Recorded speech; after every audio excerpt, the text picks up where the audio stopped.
Welcome back. I hope you're all rehydrated. We have a very exciting open mic ahead of us, but just before we start it, as is our custom, I will be passing around what is a poster of tonight's event, and if you could write a kind comment or two for Billy, so that he has a sort of memento from this evening, that would be great. And if I can pass it to the table in front of me to pass around, that would be great. Thank you so much.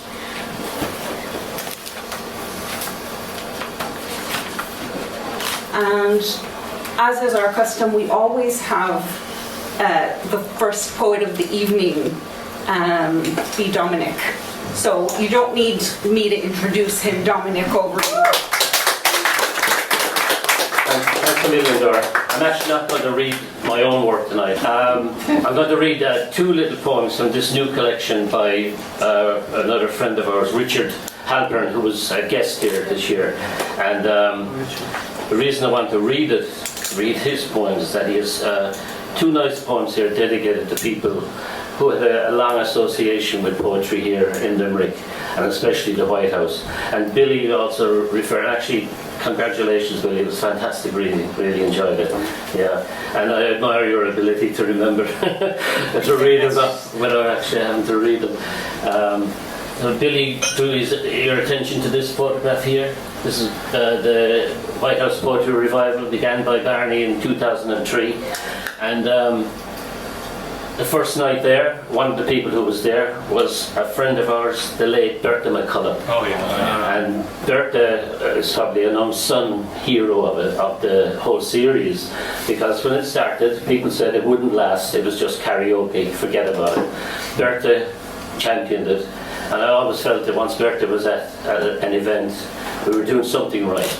So I'm going to read this poem written by Richard W. Halpern as a tribute to Bertha, just to remember her. So this is called A Very Nice Lady, for Bertha McCullough, Limerick, 2021. She would not have wanted an elegy, and so this is not that. She would not have wanted thanks for the fundamental help she gave to poetry and to poets, and of course, this is that. I wrote these lines on the day that I learned of her death. Writing it helped me, and she would have understood that. Thank you. And the other one I want to read from Richard's new collection is for another friend of ours, Tim Cunningham, a Limerick poet who unfortunately is pretty ill at the moment. So I'm not too sure whether he'll be visiting Limerick again. So Richard is a good friend of Tim's as well, and he wrote this one for Tim, and it's called There Is a Time for Tim Cunningham. A good friend gave me a volume of Edward Thomas poems to travel with. He inscribed it, "When will they ever learn?" I'm on a train from Paris to Brive-la-Gaillarde in December. I can see, as the hills and cliffs speed by, small white winter flowers. They write in petals what Pete Seeger wrote in words. They are back in their weakness, which is their strength. They pushed up through granite and through limestone. The destroyers do not push up. They are gone. Nothing remembers them. Who? Thank you very much. Next, occasionally we shift the attention around the room, and the next poet is going to read from his seat. So if everybody could be extra quiet and extra attentive. Tom, over to you. Just Dominic mentioned Bertha there. I have a lovely poem for Bertha as well, but unfortunately I just didn't bring my poetry with me. But as Dominic said, she was a lovely person, and she was wonderful even to mix company with. And Dominic mentioned the photograph behind him there of Barney. But actually Dominic himself played a big part in keeping the poetry session going as well. So a round of applause for Dominic.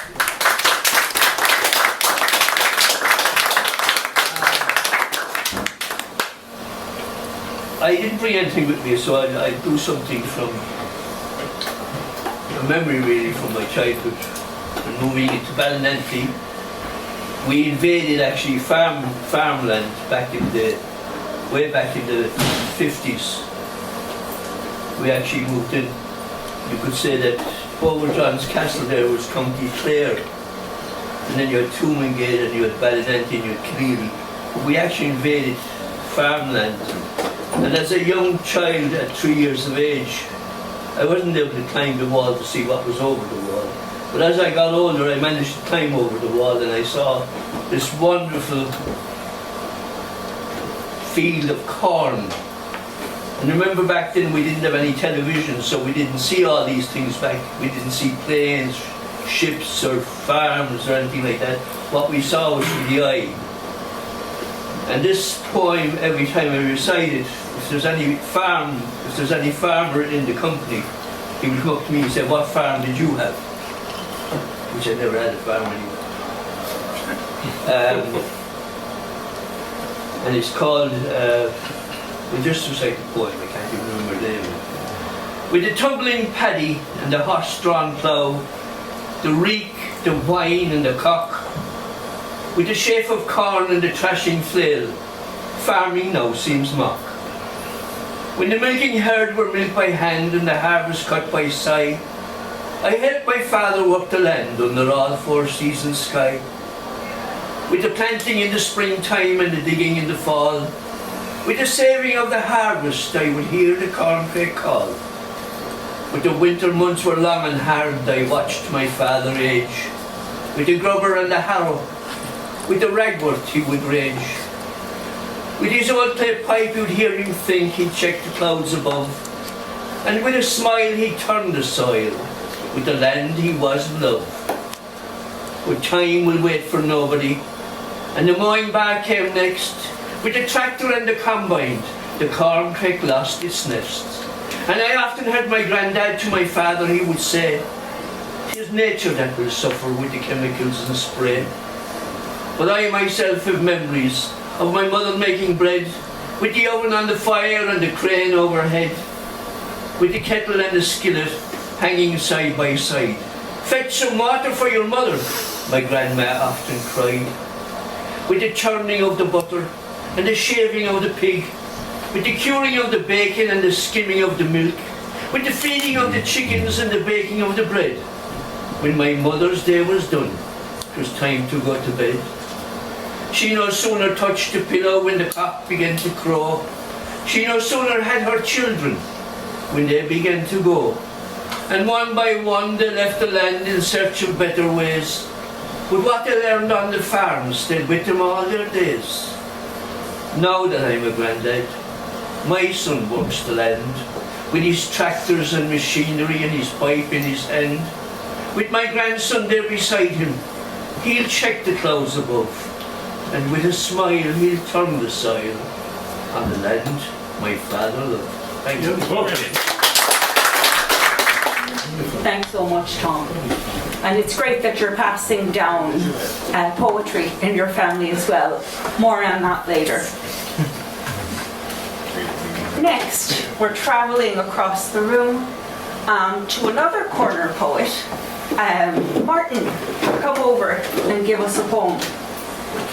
Let's give him a round of applause.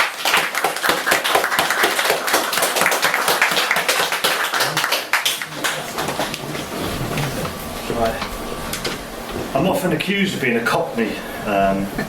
Sometimes that's not actually technically right, but I can understand why. So this is a poem that was came from that, being accused of being a Cockney. It's called "If Jesus Came Back as a Cockney."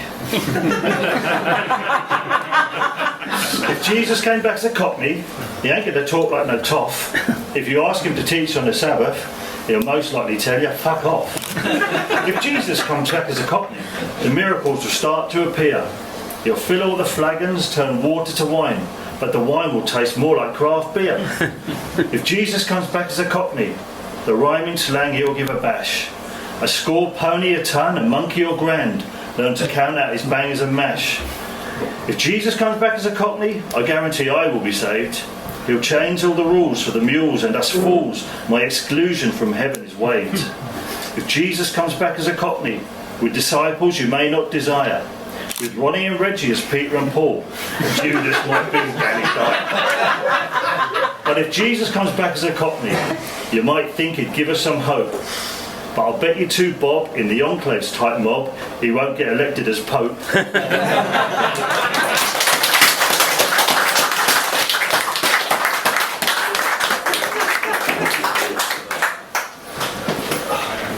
Thanks very much for that, Martin. Next round's on Jesus.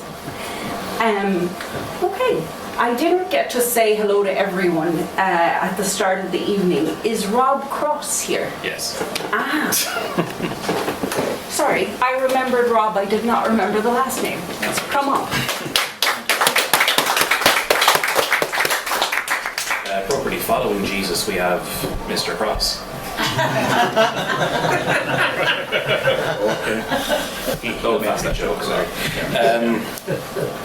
I'll just do the one poem, then I won't keep you too long. It's lovely to be down from Dublin. We'd love to be down more, but, you know, distance, etc. This is a poem I wrote over in Rome to keep up the Christian tradition. So I think when you're in Rome, you experience things and it inspires you to write. This is one of those experiences. It's called Poem to the Cigarette on the Floor of the Pantheon. I spotted you, not right away, but after I finished reading Umberto I's epitaph and admiring his marble moustache. You sat on your floor, right by a golden hole, which the audio guide duly informed me drain rain from the open portico. I have seen the altar, 2 royal tombs, closed my eyes and pictured petals falling from heaven. But I look back to you, in your middle state, no longer packed, not yet lit, perhaps imprisoned in purgatory. Will a tourist touch their ear and realise that the Carbonari in his Azuri uniform ask where his nicotine hit went? Will you be swept up by a worker or roll into the drain, or end up at Raphael and anger nature once again? Thank you.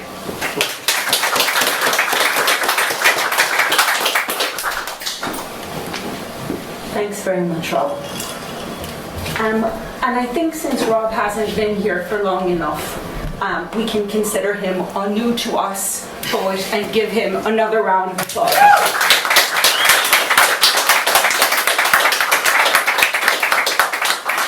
Thanks very much for making the trip.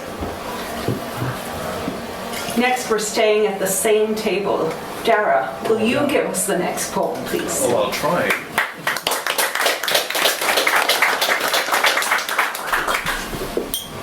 In my day, the microphone was not so high up, and I'll deal with it. It's fine, it's a joke. Now, I don't think I've seen this image of Bernie before. Is it accurate? I wasn't old enough. By the time I started going to the White House, it was Tom over there who was in charge. I used to call Bernie, once upon a time, the founder of the feast. Well, see how we feast now.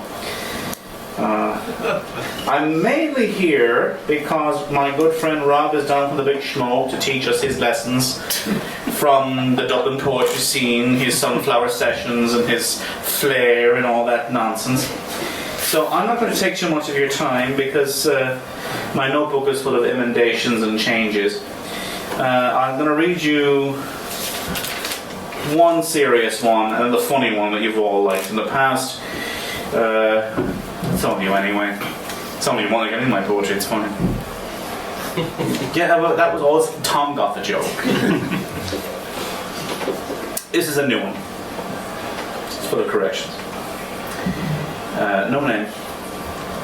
This summer I will wear soft shoes and let the rain drain through them if it can.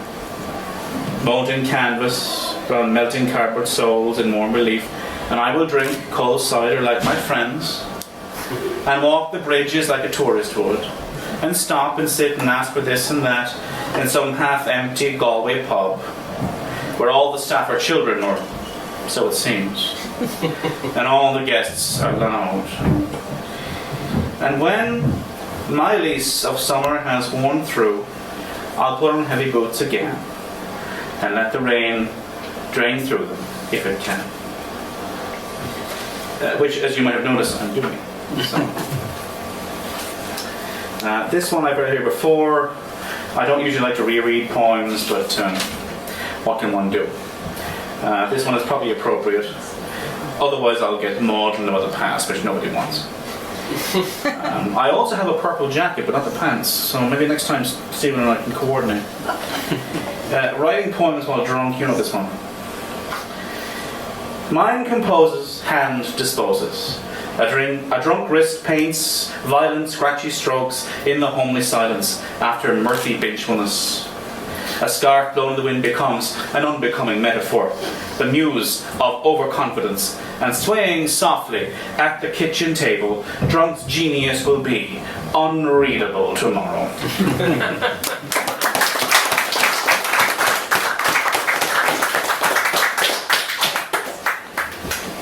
Thank you very much. And after that interlude from the middle, if I could ask Marie to make her way over. Marie is great. I'll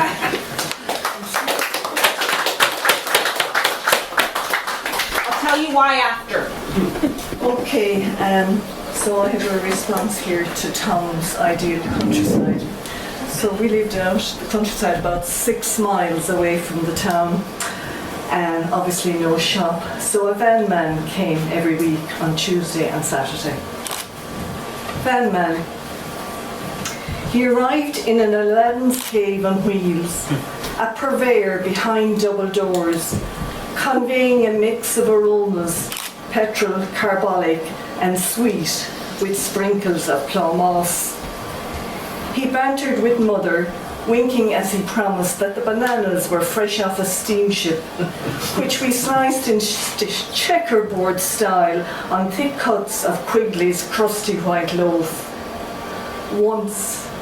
Once only, she chanced a newfangled tin of vegetable salad to dress up lettuce, egg, tomato and ham. Always she counted the copper and silver left in her palm before parting with a 6pence for a lucky bag dip. Thank you.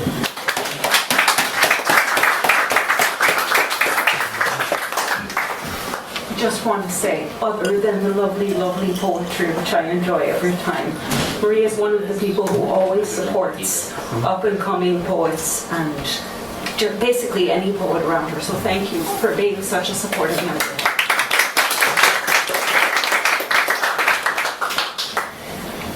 Next, we have Michael O'Mahony.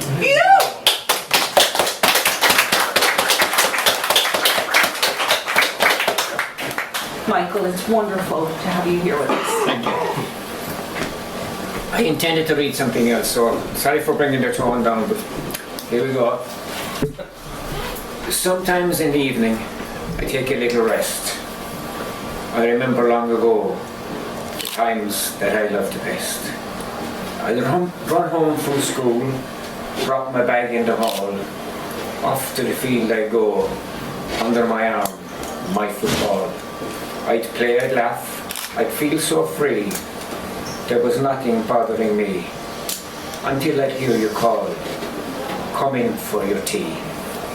Whenever I'm called over, I know how I'd like it to be, to hear you once more call, come in for your tea.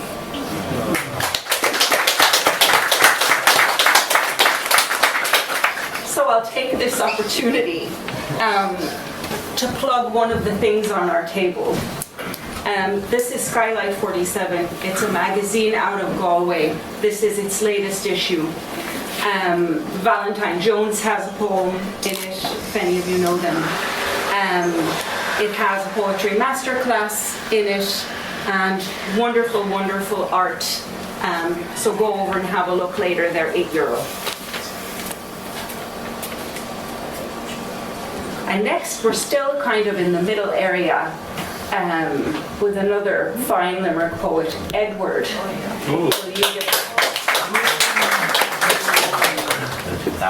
No idea, it was so divisive.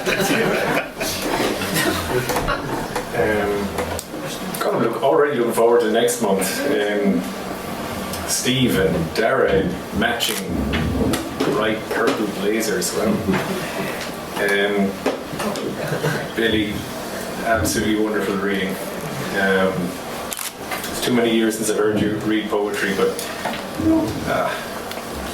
if Irish poetry has a Roger Federer equivalent, I think it's you. Well,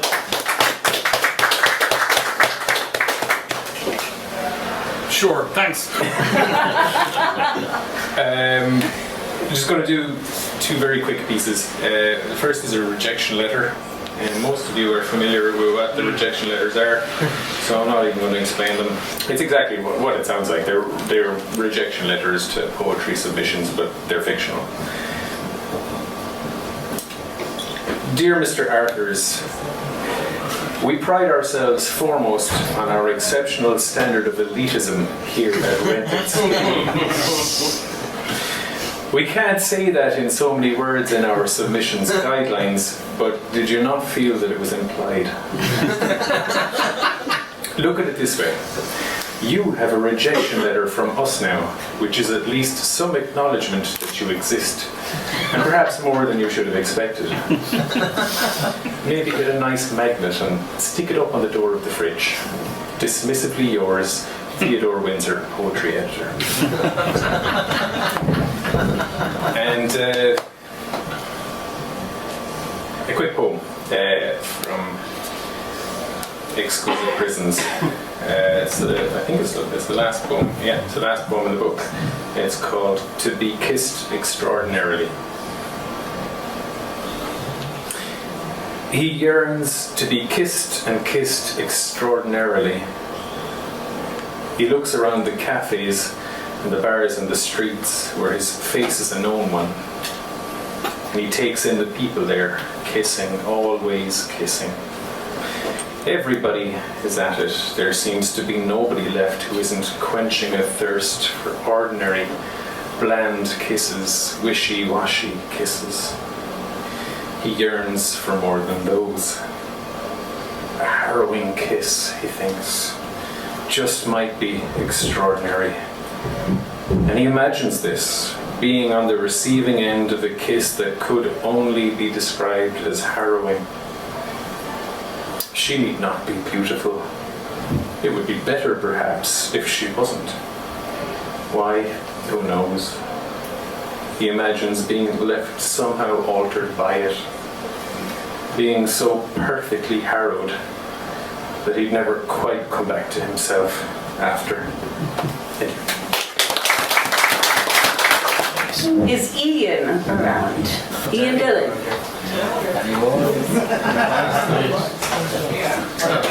There he is.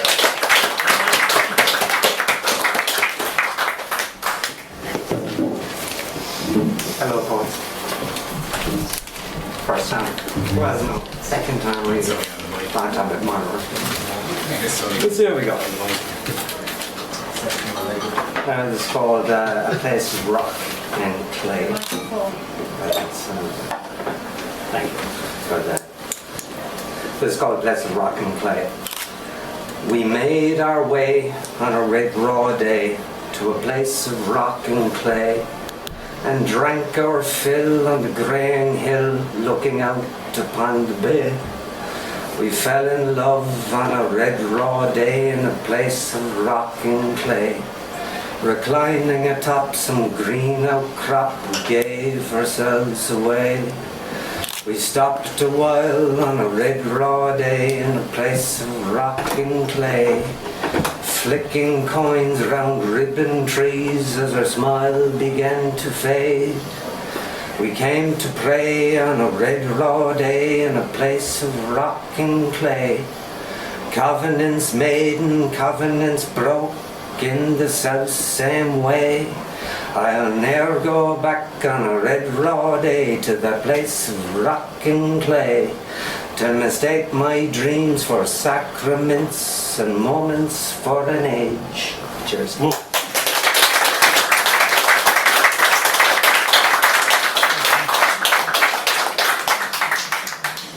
Thank you so much, Ian.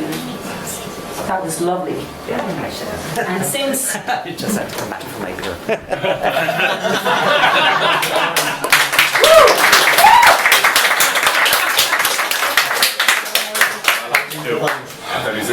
not only did you, yeah, we're very happy you're here with us today, Ian, and equally happy that you came back to stay hydrated. So let's give you another round of applause.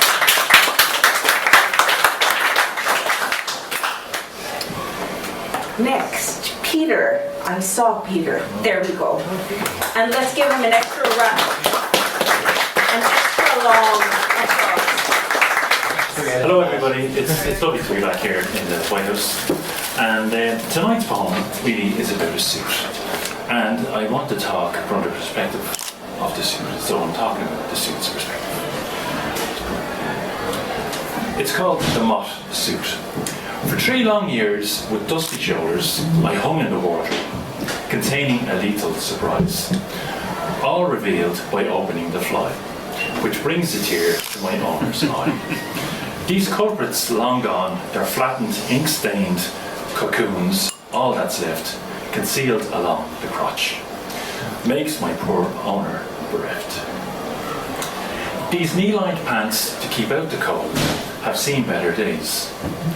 Pock-marked remnants of tasty Mott meals, who enjoy dining on extra fine Italian merino wool. Soon make them full.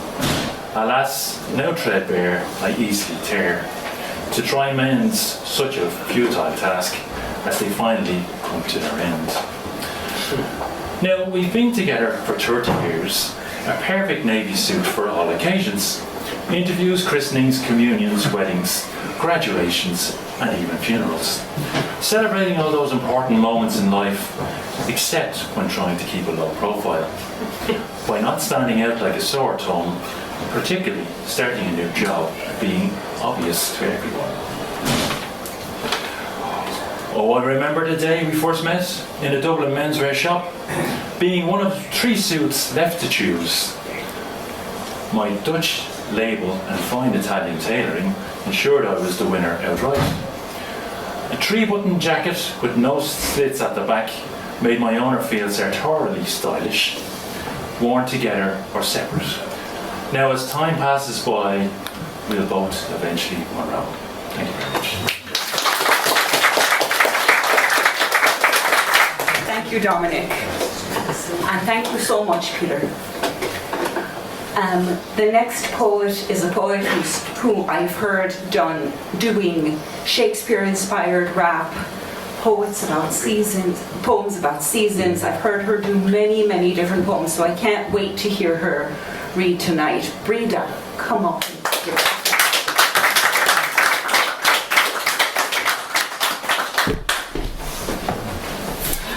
Well, to start, let's thank Dor for creating a lovely atmosphere this evening. The poem I have decided to share with you this evening is a poem that has brought me some luck. It has been shortlisted in this year's Bridgeport Poetry Prize in the UK.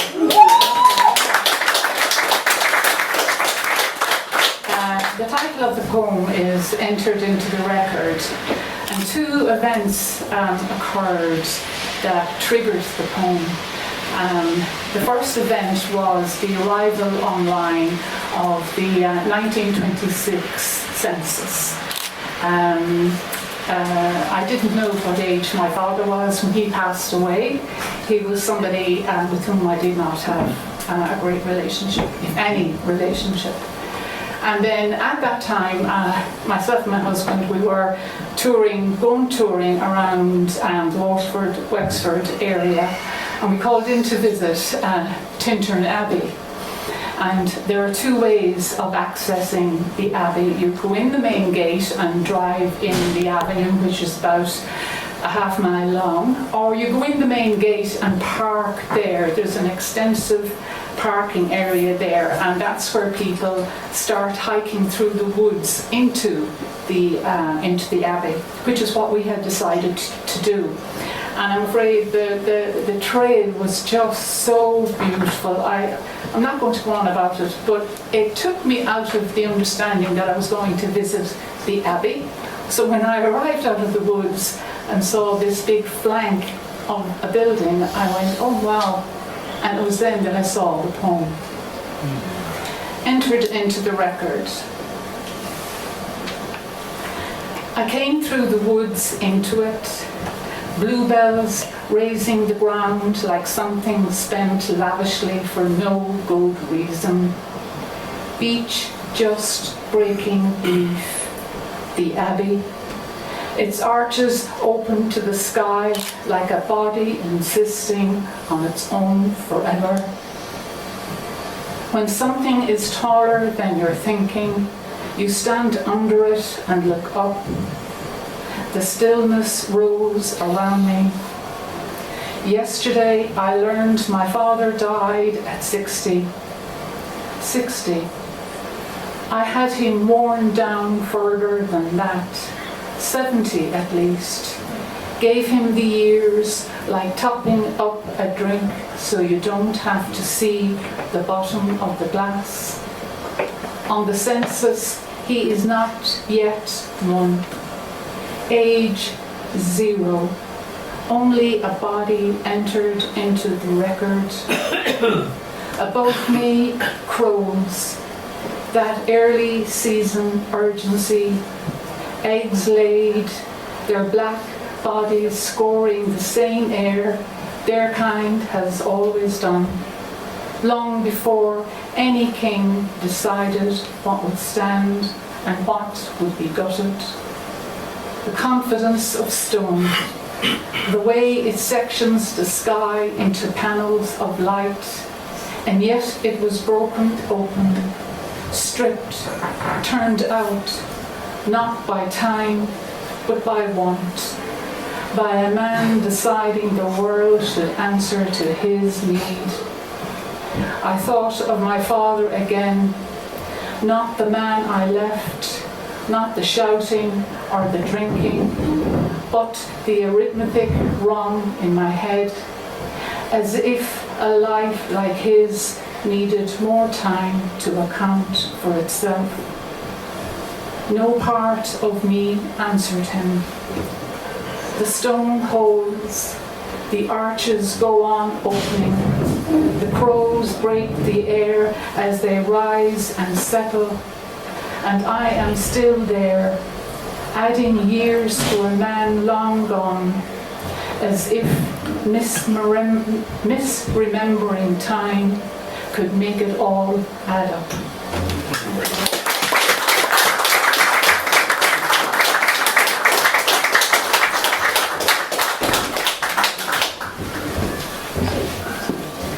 That's a fantastic poem, Rita. Let's give her another round of applause.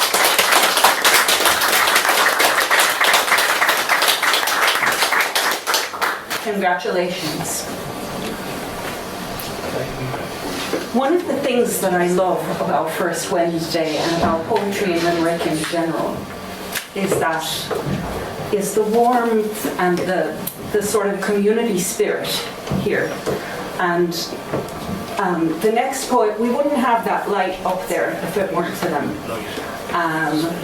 And you know, so many of you here, when you come in, you help us, and you know, there are people here who joined us today who aren't reading on the open mic, who are just here to support the poets coming up here, and we're all part of this, so thank you all for being here. And the next poet is Creta.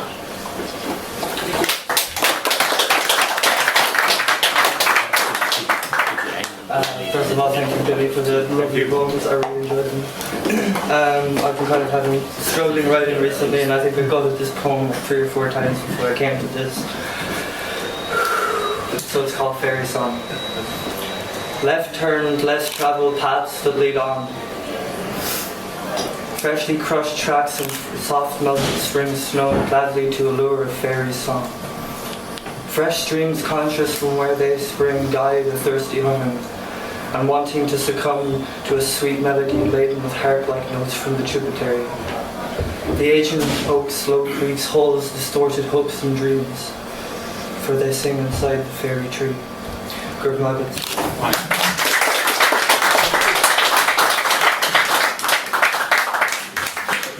Thank you so much for that poem. Krita, is this your first time here? Second time. That still counts. Let's do a second round.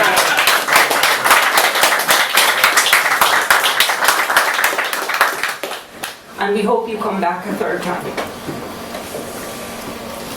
Ask him to bring his guitar the next time. Next is a poet who has read here more than 3 times, and each time we're extremely happy to have him. Mick Lacey, come up and give us a applause.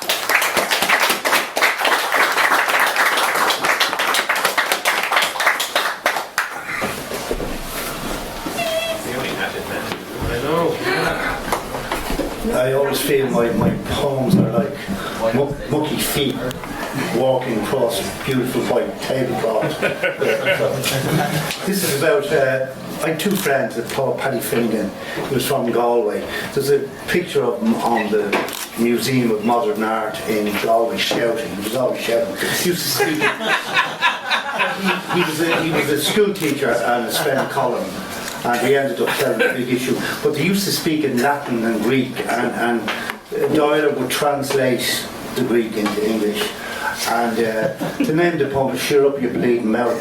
A Dublin expression. It's about 1979, Pope John Paul's visit to Ireland. Anybody remember that? Yeah. And Angela Rippon with the lead and the eyes. Anybody? The BBC. And Matt Talbot, the venerable Matt Talbot. Anybody remember? Yeah. The patron saint of alcoholics. but Paddy Finnegan and Doyle, they gave up the drink for a week and saved their dole money to buy sandwiches for the mass for 1.2 million in the Phoenix Park. They were going to make a killing selling the sandwiches. This is about. Sorry. Pope John Paul visited Ireland in September '79, the first ever trip to Ireland by a pope. Doyle, me and Finnegan, the 3 wise men, observed the bowed Pope John Paul II himself in all his pontifical and infallibilistic glory, looking directly down on us from his Pope mobile as he proceeded past GPO on O'Connell Street.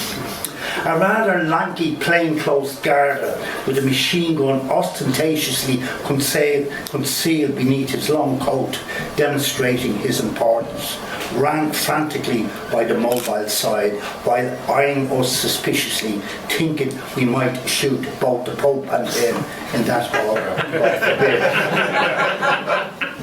To the pontiff's right stood his 6'4" bodyguard, Archbishop Paul Casimir Marcinkus, nicknamed the Gorilla, the Chief of the Vatican.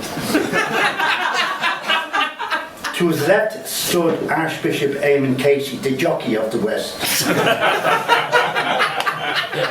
Bringing up the rear guard was Father Michael Cleary, the father of many alive, with the young Joe Duffy providing RTE commentary. BBC World Service main evening news programme opened that night with Angela Rippon of the eyes and the way she might look at you with the beautiful long legs, announcing sincerely, Ireland's best known drunkard is to be canonised. The well-known ossified, now beatified Matt Talbot, says Finnegan. Never be too hard on the man who can't give up the drink. It's as hard to give up the drink as it is to raise the dead to life again.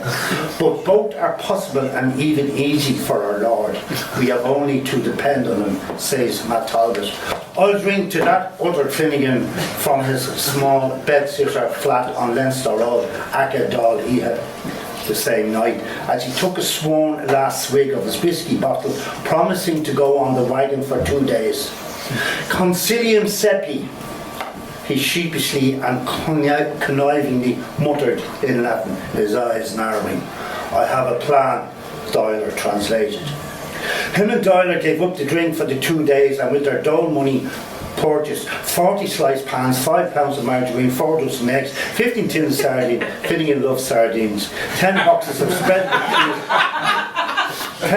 spreadable cheese, long past their sell by date, 3 dozen bottles of Guinness and a bottle of Robin Redbreast whisky to rest untouched on the mantelpiece while labouring and painstakingly making sandwiches, hungrily eyeing the whisky on the shelf as an incentive while casting a wishful eye on the unopened bottles of Guinness, which they would consume post the event in the Phoenix Park, where the Pope was saying Mass to 1.25 million Roman Catholics, with Finnegan and Doyle are making a killing selling their freshly made sandwiches to the hungry, fasting Mass-going congregation.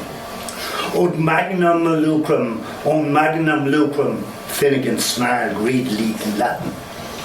We'll make a great profit, translated Doyle, rubbing his hands. The High Mass in the park was to commence at 12 noon and finishing around 2 the next day. At 4 that morning, Finnegan and Doyle wearily ceased their labours and completed their final sambo. We'll have just 1 drop of Robin Redbreast whisky and a bottle of Guinness to wash it down, both agreed thirstily and deservedly, before we make our way in Doyler's battered Volkswagen to the Phoenix Park.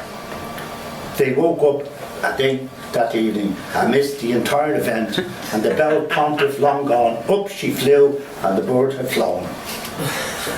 The following night, a great feast was held in Finnegan's flat with wall-to-wall sandwiches where participants were forced to consume copious amounts, lest the pungent aroma of rotting eggs and sardines mixed with piss and shit permeated along the Leicester Road to the sound of inebriated partygoers singing raucously in unison and opposition in Socratic and dialectical fashion. Fate of our fathers living still, in spite of dungeon, fire and sword. Shut up, you bleeding mouth, your blood is like water. The people's flag is deepest red, it's shrouded off our martyrs dead. Then raise the scarlet standard high, within its shade we live and die. Though cowards flinch and traitors sneer, we'll keep the red flag flying. Hail, Queen of Heaven, the ocean star sounded, trade off into the night. Cheer up, you bleeding mouth. Thank you.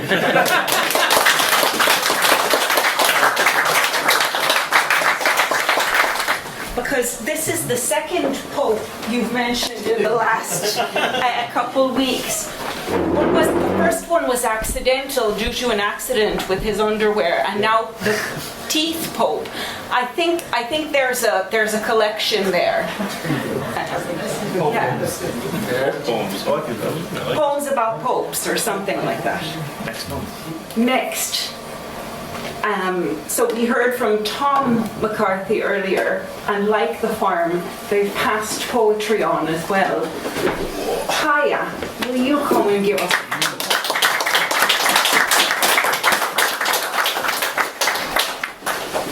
Hello. Billy, I have to say, fabulous. Through and through. Oh my gosh, really blown away. We're going to move away from the popes and onto the hairs. I'm here to kill the vibe a bit, but this is called The Hare That Keeps the Field. Do not follow the hare, my child. Do not follow the hare. The barley bends to hide her path, and the wind forgets her there. Do not follow the hare, my child. Though soft her shadow runs. The dusk has clothed her ribs in fur to keep her little ones. The hedges know her secret name, the hawthorn keeps her breath. She stitched her bones to moonlit grass to bargain once with death. For once she walked on 2 bare feet, and once she sang you sleep. But grief can bend a mother's spine and drive her to the deep. So now she runs where foxes starve, and where briars are priests, and feeds the dark with blood and thorn to keep away the beasts. Do not follow the hare, my child. The field is not your friend. Some mothers grow a second skin to guard you in the end. And if one night the dogs all howl and something claws the door, and muddy prints like little moons are scattered on the floor, Remember what the hedges said when evening filled the air. The creature in the barley rose is only keeping care. Do not follow the hare, my child, do not follow the hare. She runs the border of the dark, so you may sleep in there.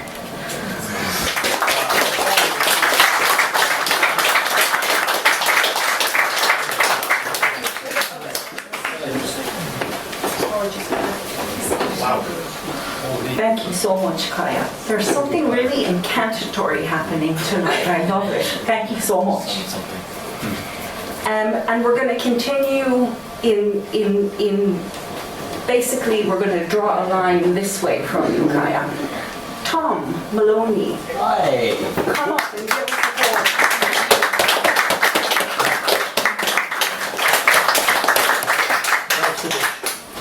So my poem is called The Birth of Carrion Comfort. I don't know if any of you have heard that expression. It's from one of Gerald Manley Hopkins' 6 sonnets about despair. He called them the 6 terrible sonnets. Terrible meaning despair, but he was a manic depressive. So this one's called The Birth of It, and I'm locating it at the moment when God shags the two humans out of Eden. So their purchase made naked with a bite that day, and since the same old story, roller and boulder, along with time spent aging without breaks or breaks for support, for every man's turn to drudgery, as Sisyphus on life's roundabout. The boulder budges up the incline, to sweat with the inevitable, the promise, the implied threat at the garden gate. In the air a rustle as faint as a whirlwind in early fall, promising trick or treat, the rat race, death. Since that day, the ticking becomes one sound, a pendulum swinging with regret.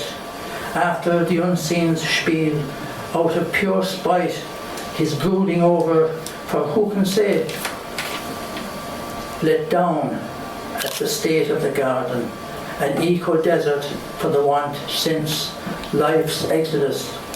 Or is it perhaps the chasing serpent, setting a snare, tail wagging, eyes as bright as a chancer's envisioning, or a politician, say Brunetto in Dante's Commedia, baying carrion comfort forevermore.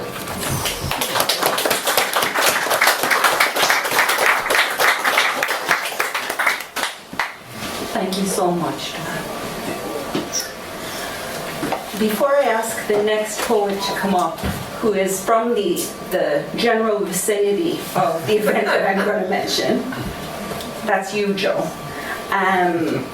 There is an event happening in Nina this Tuesday at 7:30. Donal Ryan is launching his next novel there this Tuesday at 7:30. So if you happen to be in the area and you're a fan of Donal, do show up. And now to another poet from around Nina, Joe Healy.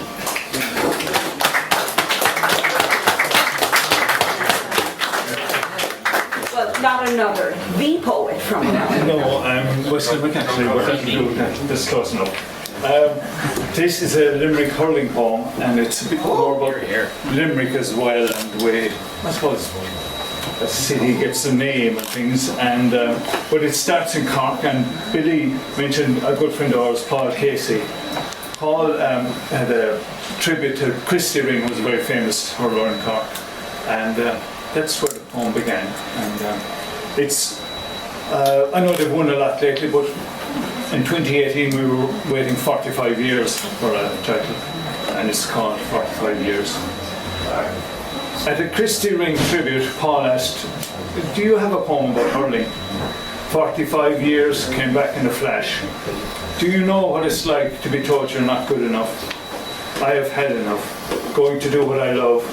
I will write, dance and sing, swing like ring, my jersey soaked in blood.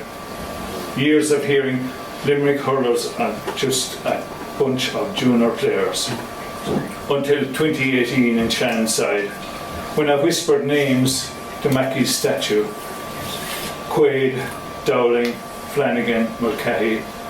Morrissey's Pint sings to cats. Limerick You're a Lady was sung at Croke Park. The leader was a Limerick man.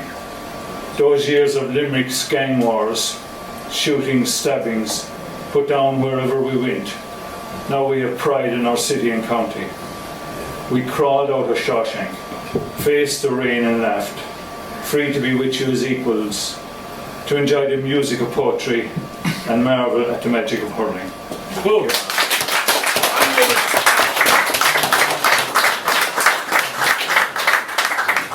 Thanks so much, Joe. Sorry about that. My geography is horrible. I'll stick to the poetry. Next, if I could ask Caleb to come up and save the day. Come give us a poem.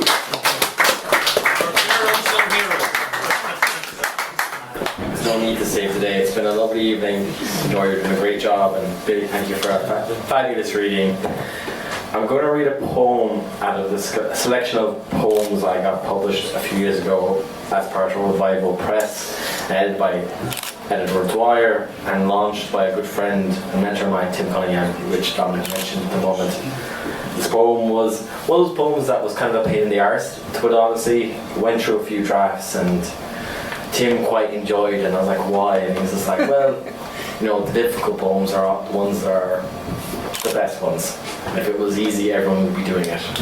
So this poem is about that. So it's a poem called Discovery of Flesh, and it's about an observation I had that people who had outstanding love to give to the world and to people often spared themselves that love.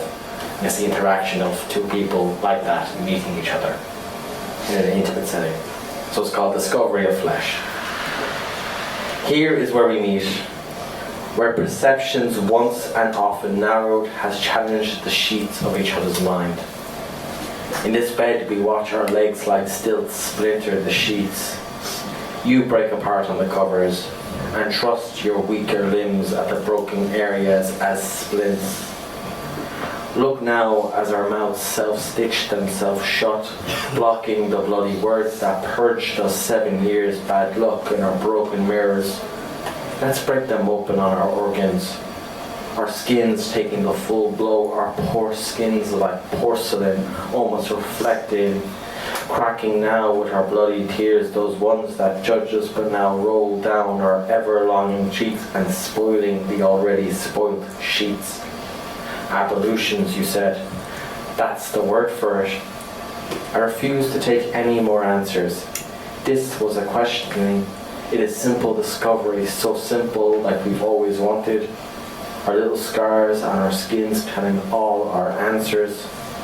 I count them slowly, run my fingers over them like braille, feel the full wake of you, the true discovery of flesh, and count the days till we understand that we will never be a beautiful body. Thank you.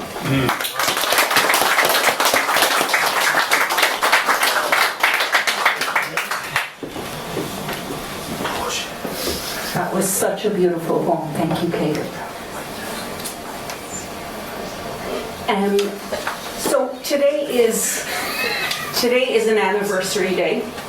It's the third anniversary of the restarting of this series. We started 3 years ago in August, and one of our first readers was the next poet, Zach Leahy. So if I can ask you to come up, Zach, really looking forward to it.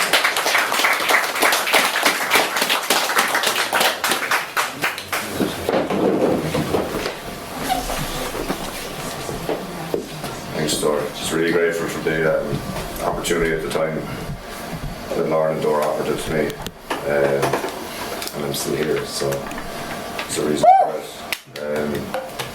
So if you're familiar with the Boomtown Rats, this might sound a bit like a rip-off, but I promise it's not. I'll tell you why I used to not like Mondays. Mondays formally signify the beginning of a grueling week of pain. The return to my sadistic and rigid school seat and the same holistic 9 a.m. fixtures each day? Will it be John the Baptist, Fionn McCool, or Henry VIII? Statistically, miss, what are my chances of survival if I choose to leave school at a young age?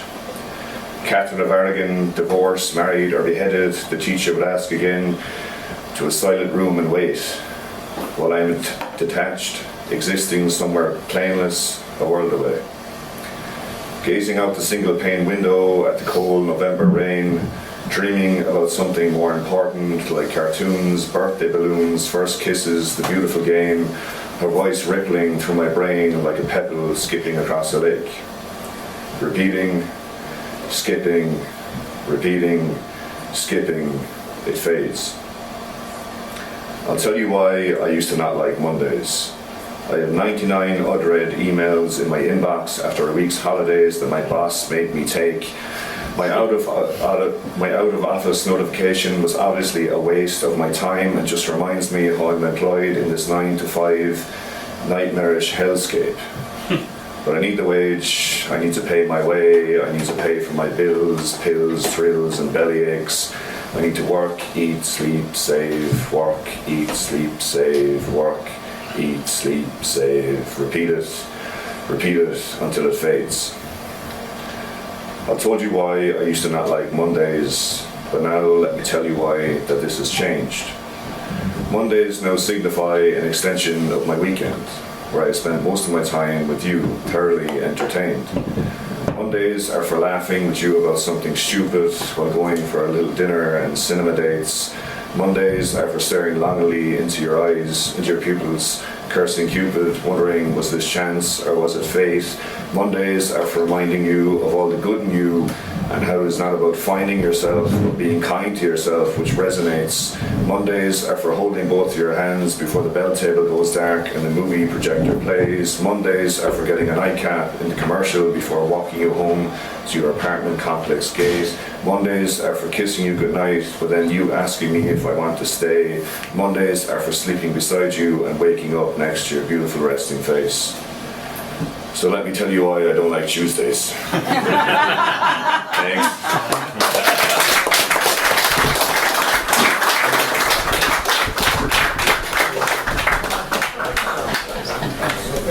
Thanks so much for that, Zach. And as many of us coming back from our vacations, that was very timely. Thank you. I needed to hear that today. The next poet is someone who really tirelessly gives of their time to other poets and makes sure that their work is heard. So I'm really happy to ask Tom to come up and give us a poem. I have a new one, and basically just because I want to hear it out loud and hear if it works. See how much more surgery it needs. So for now it doesn't have a title, but the theme is pretty obvious. Timid tiptoes wake me in the grey minutes that follow 5 a.m. as the season fades towards Luna's harvest. No golden rays to guide her little steps, like the many that warmed the dawn of heatwave weeks. Maturing clarity brings her voice right to the point. Another bad dream. One that exhumed the bones of strange visions encountered before. Disturbed the ghosts of memories from realms beyond our realities, of paper, glitter, Crayola, of Play-Doh, games and crafts. Those tangibles can be cleaned up, neatly tidied away, packed in place. Images to stick with fridge magnets and celebrate with stickers. Those imperfect scribbles paling in contrast to the nightly sights inside the camera of her mind. She, granddaughter of one who amassed a small library on how to read the meanings of subconscious slideshows. She who was named for a goddess and the mystic Kildare priestess, and a Tipperary woman who found omens and divine wisdom in dusky spectral illustrations. She, daughter of a fool who used to torment himself with notions of soulmates in obsessive preteen dreams. one almost doomed by blood, by generations of faith and pagan sagacity to look for more than meets the eye in fleeting pictures, as if unconscious minds tap into more than a jumbling kaleidoscope of reminiscence and sensation, the captured negatives of all that comes and goes. Never anything much to fear but life itself. A lesson far too dull and absent of mystery for youth so colourful and full of life. Thank you. Thanks so much, Tom. I'll take my organiser hat off and put my poet hat on. This is a poem I've never read in public because it's one of the grumpier poems in the collection. Let's go. I wrote it after someone gave a prompt online about writing as an object, which is why I'm reading it today after the suit poem from earlier. It's written in the voice of a scale. I am an arbiter of mass, flesh to carob, gold to calf. I've lost balance over the years tossed at me. Ignore my flinch and waver. Avoidance does not treat all evenly, and I recoil. I am the 7 skinny cows, never satisfactory nor whole. I practice base equalization to the carrot, always counting. I've given up revenge. I'm recovering from promise. I'm tired of the tally, mute at the mention of a loving God. I will outlive you all, even if you dump me in the trash heap. Perhaps I'll end up in a magpie's nest, a fitting home among the baubles, and the next lot tweeting out for more.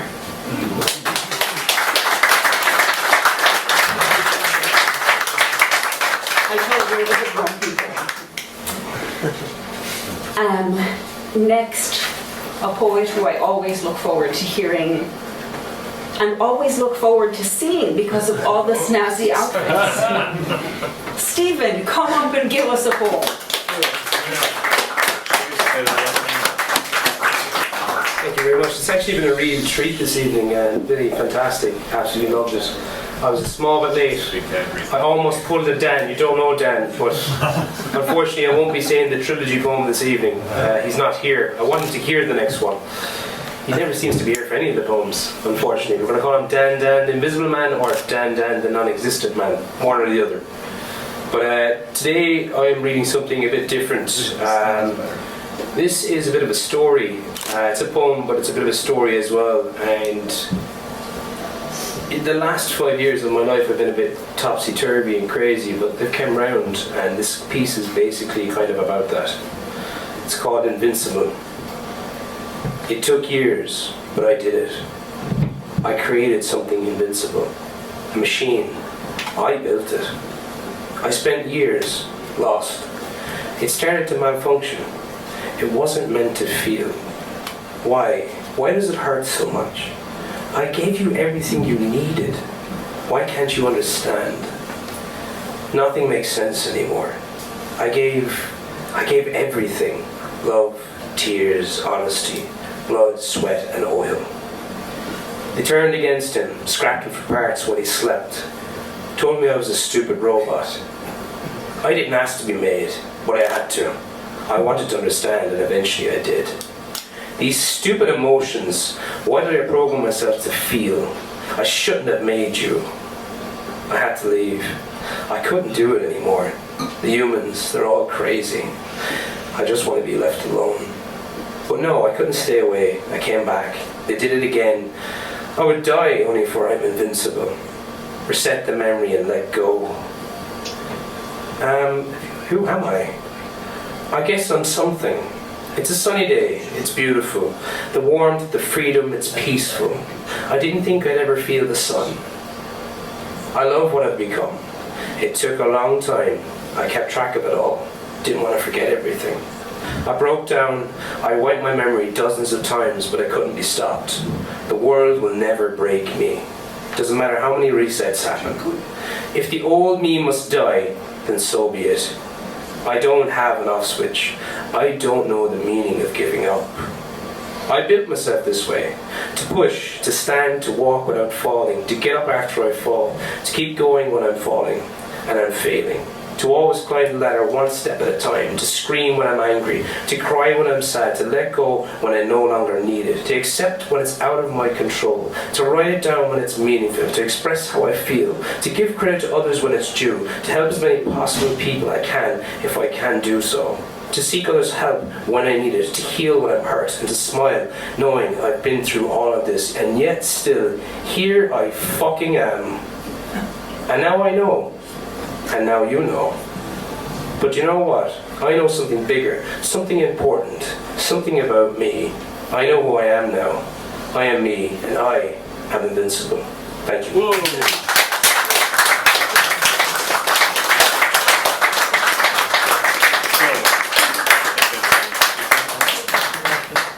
Thank you so much.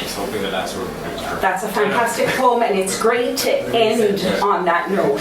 Thank you so much, Stephen. So, I have a few things before we wrap up.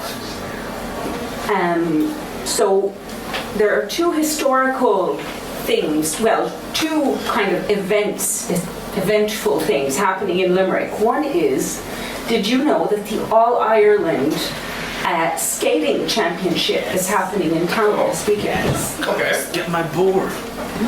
And the other thing is happening in October. We also have the Munster Slam happening right here in October. So put that on the calendar and sign up because it would be lovely to have a Limerick winner this year. So to all of you out there who can memorize something, do sign up. Yeah. Yeah. Here. Billy. He's a Cork man. We take him. Still Munster. And honorary. I take it. Yeah. So on that note, I'd like to start wrapping up by thanking Billy so much for that.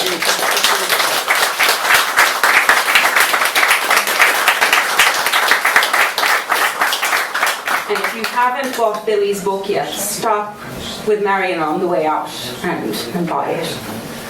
I'd like to thank all of you for coming tonight. I'd like to thank Pat for documenting the event so that we have it for posterity. And Dominic, thank you so much for all your work on the series. And Marion for selling all of our work. Thank you so much. And Lauren is making her way back from Australia as we speak, so she'll be here next month. See you all next month. Have a good night. Good side now. Yeah. I forgot what it is. Which one? There's bad.